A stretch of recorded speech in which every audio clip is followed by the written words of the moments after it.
माना वो दिन गए जब खलील खां फाख्ते उड़ाते थे, लेकिन कबूतर तो आज भी उड़ाते हैं।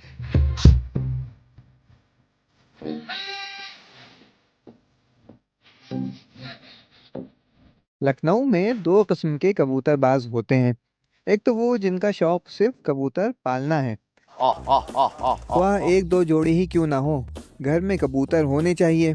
सुबह उठे, छत पे पहुंचे, कबूतरों को दाना डाला और अपने रोजमर्रा के मामूलात में मशगूल हो गए।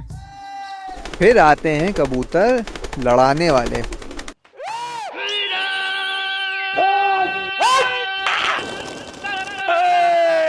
ये कबूतर उड़ाते हैं, लड़ाते हैं, उनकी तरबियत करते हैं।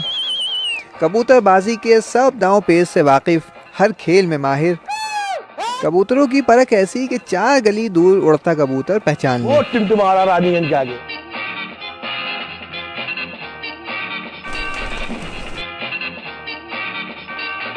अगर आपको ये वीडियो पसंद आई तो 2 जोड़ी कबूतर आप भी पाल लीजिए और आइए हमारी चकल्लस में शामिल होइए। चलिए ठीक है।